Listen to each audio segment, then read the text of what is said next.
높아지는 금리, 점점 어려워지는 대출 규제, 그리고 불안정한 부동산 시장 속에서 지금 집을 사야 할까?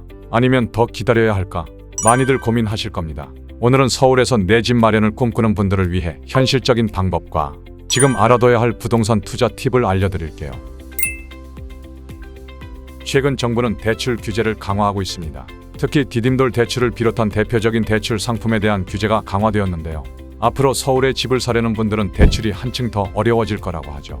이렇게 대출이 어려워지면서 서울과 수도권 지역에서 매매 수요가 급격히 감소하고 전세 수요가 오히려 늘고 있는 상황입니다. 이로 인해 전세 가격이 상승하면서 매매 시장에도 영향을 주고 있죠. 올해 9월부터 대출 규제가 본격화되면서 투자자들도 시장에서 발을 빼고 있는 모습입니다. 이에 따라 매매 거래량은 줄어들고 전세 매물은 점차 늘어나는 추세인데요. 즉 지금은 집을 사기보다는 관망하면서 시장을 지켜볼 타이밍이라는 분석도 있습니다. 매매 수요가 줄어들고 대출 규제가 강화되면서 향후 몇 개월 동안은 서울의 매매 가격이 안정되거나 약간의 조정을 받을 가능성도 배제할 수 없습니다. 그렇다면 지금 당장 매수에 나서야 할까요? 아니면 조금 더 기다려야 할까요? 결론부터 말씀드리면 현재 부동산 시장에서 성공적인 투자를 위해선 두 가지가 중요합니다. 바로 손품과 발품입니다. 먼저 손품에 대해 설명드리겠습니다. 손품은 부동산 정보를 꼼꼼하게 조사하는 것이죠.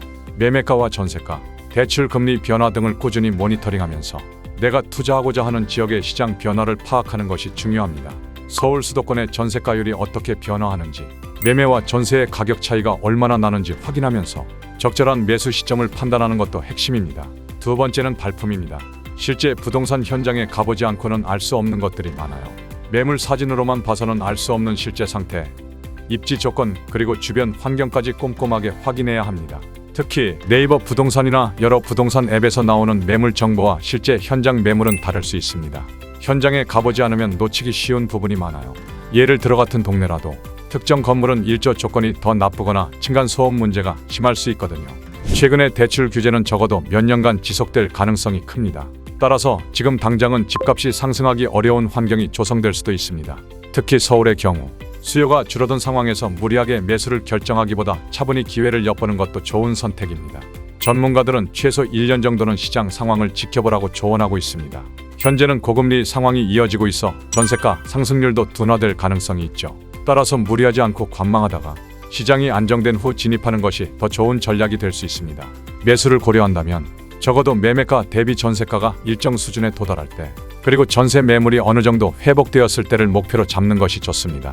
특히 대출 여력이 높아지거나 금리가 낮아지는 신호가 오기 전까지는 조금 더 기다리는 것이 유리할 수 있어요. 결론적으로 지금은 무리하게 서울에 집을 사기보다는 차분히 시장을 분석하면서 준비하는 것이 현명한 선택일 수 있습니다.